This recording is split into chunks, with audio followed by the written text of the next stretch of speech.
Hello and welcome to the Quiver channel. I'm Jason, your host.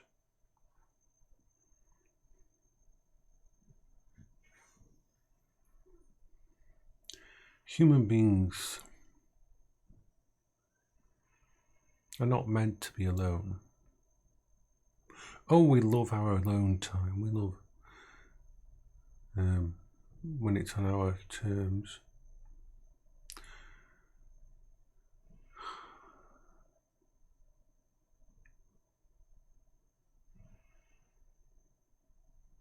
Beryl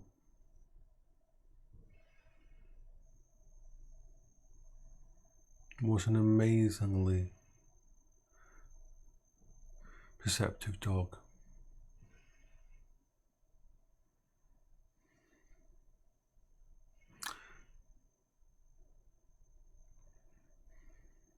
Someone like me will never be able to say something like Beryl was the best dog in the world, because my brain knows that that's false.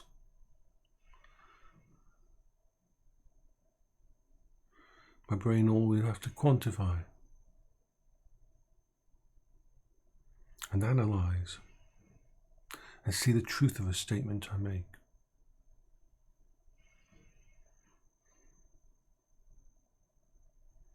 But she was very, very special.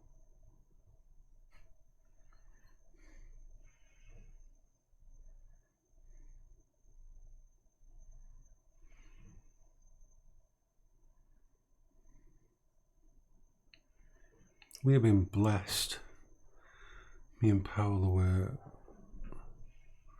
with wonderful dogs.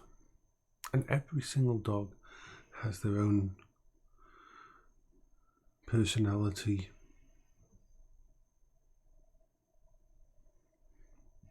But they all love us.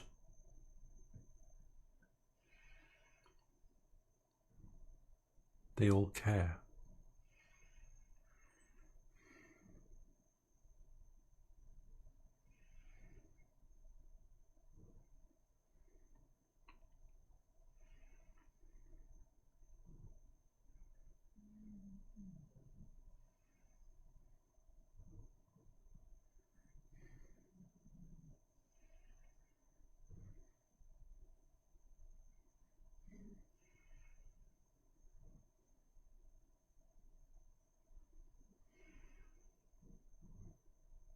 Bertie and Beryl loved each other. I thought he wouldn't affect Bertie much because of how bullish and bull in a china shop he is, and how his situational awareness was he would always go from A to B in that, even if Beryl was in the way.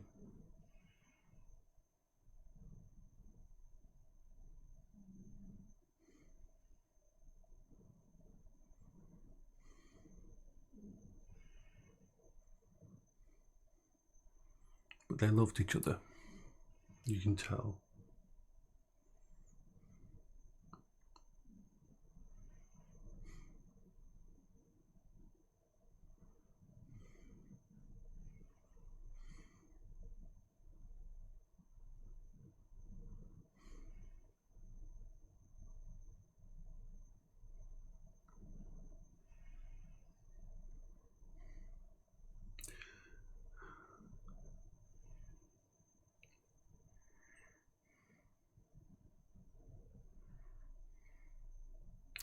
I have to be very careful when bad things happen to me,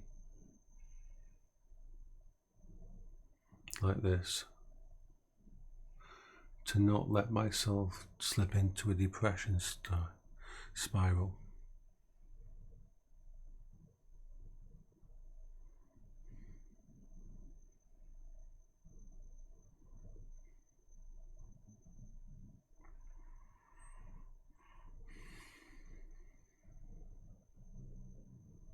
Especially with bipolar type 2.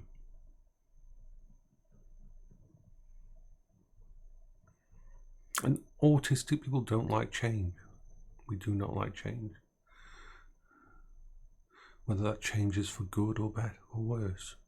We just don't like change.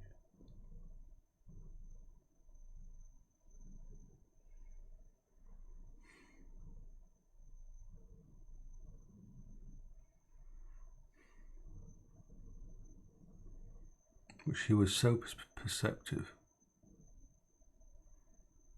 Beryl was the mother dog, always looking after Bertie, always looking after me. Wherever I went in the house, she would follow me.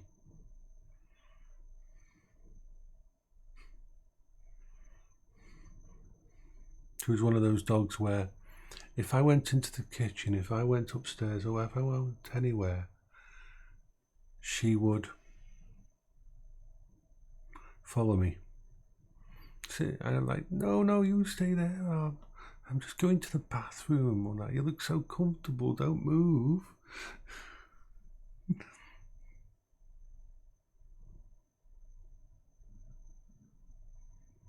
And she was the guard dog for the house. Whenever anybody new came to the house, Bertie accepted them instantly. Oh, it's still, if they tried to get in without me, then yeah, he's a very good thing. He defends the home, definitely.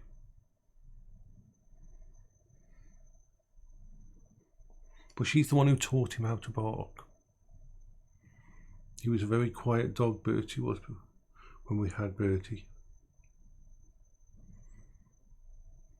I remember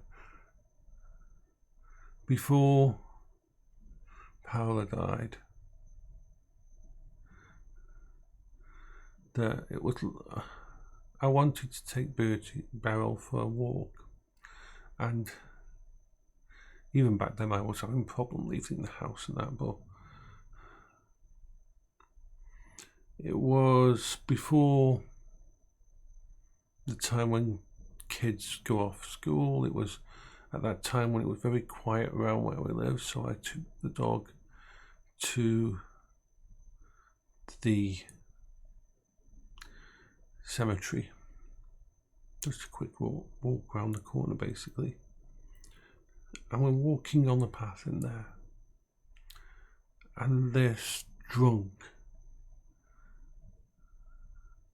walked towards us. Just a person who was drunk, wandering from side to side on the path towards us, and this was freaking me out and bothering me, and I didn't know how to react to this.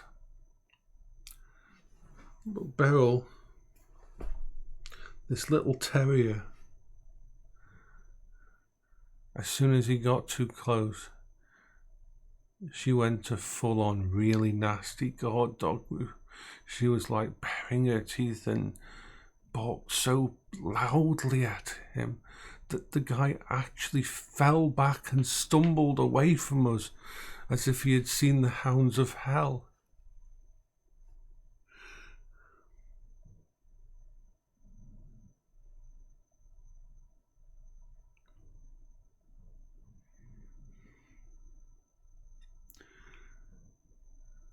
And from that moment on, she protected Paola. She was always there with Paola.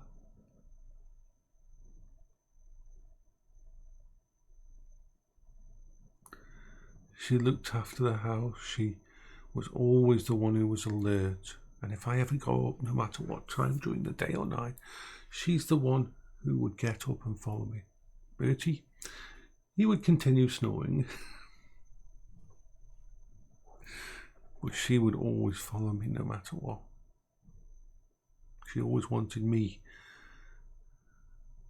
in her peripheral. And I remember when Brink Monkey came to stay for the first time, she went downstairs and slept with him to keep him company.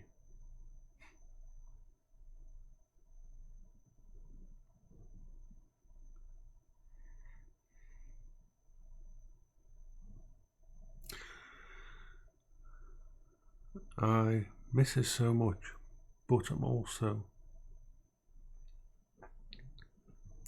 glad she's gone, because I know in my heart it was the right thing to do. Watching how she reacted when the two wonderful vets who came into the house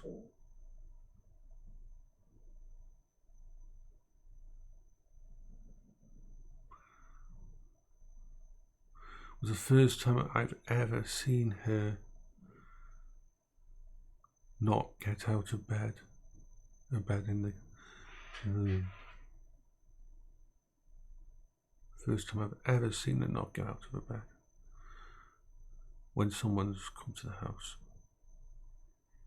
And that's ever.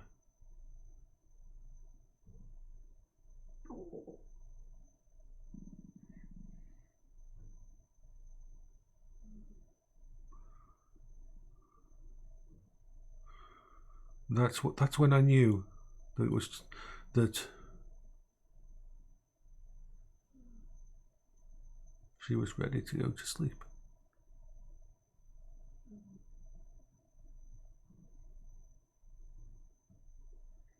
I mean, Beryl doesn't like people touching her feet in there. And oh my God, trying to cut Beryl's nails. Oh my God. Don't need to cut Bertie's nails. Bertie's nails seem to grow at a level that is perfect for my house. As in, if you don't have a dog, dog's nails grow, but Bertie's... He's quite heavy on his feet when he goes outside onto the pavement, and he loves bouncing around. And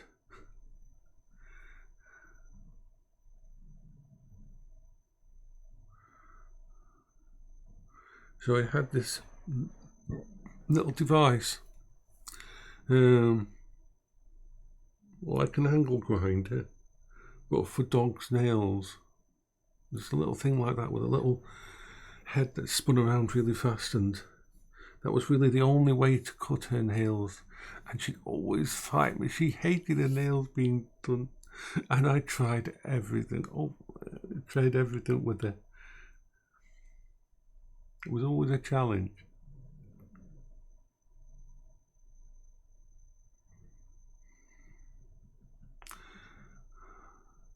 But in all the 10 years, no, sorry, 9 years that we were together, she never once stayed in her bed when someone entered the property or even knocked on the door. And I'm talking right up until yesterday. But when them two vets came in, she didn't get up out of bed.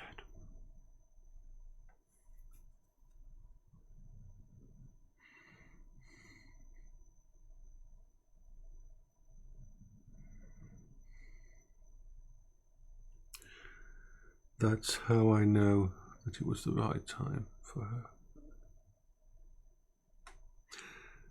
She even allowed them to give her the anesthetic injection.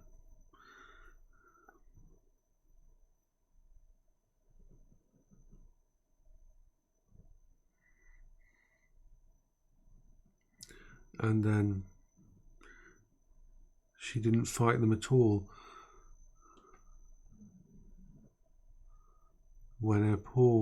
Because they pour a little temporary cannula in to inject, just in case the first amount doesn't work.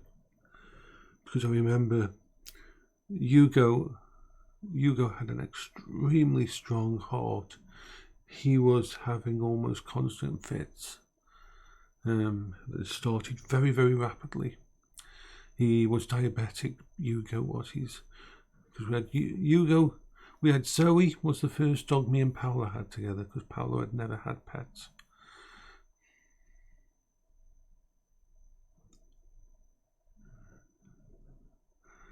But you got an extremely strong heart, so they had to give him 2 double the strength injections.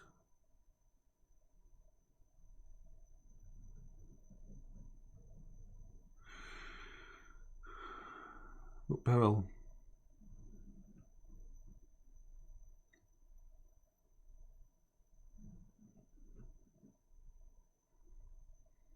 dogs are very like people. Well, all our pets are very like people. The companions are companions and friends. Beryl knew how much I needed her.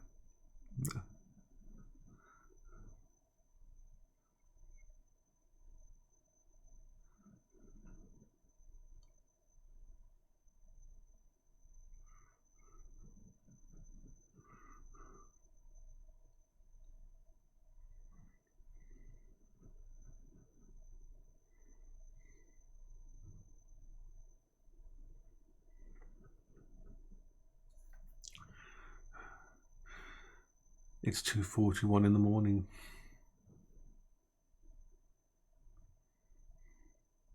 Didn't get much sleep.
The sounds of the house change. Anybody who has had a dog and lost a dog, you notice a different kind of silence.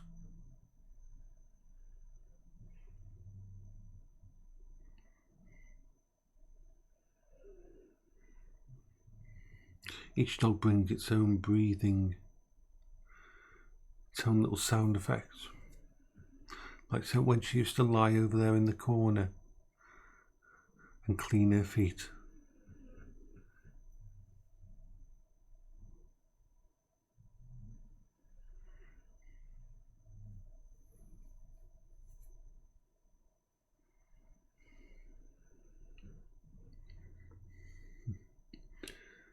And Bertie's just sleeping over there.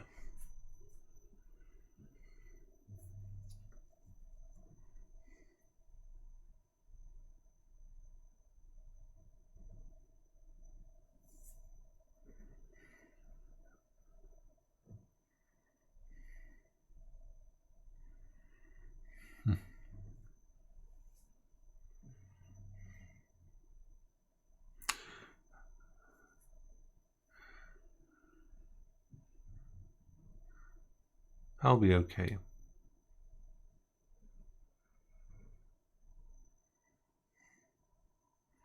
or as okay as anybody can be in my situation.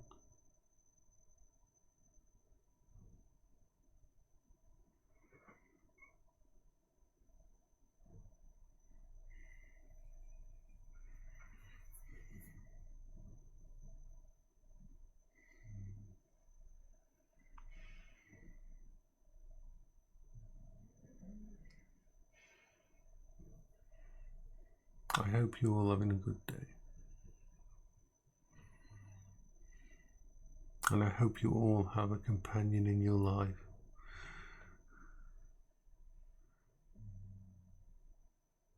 who is there for you and cares for you.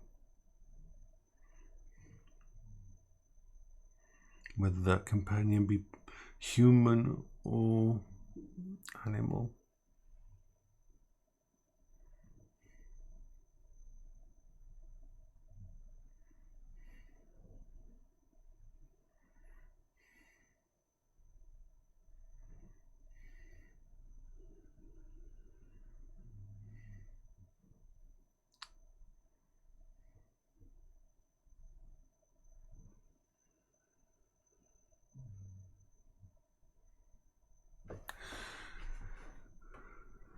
This is Jason for the Quebec channel.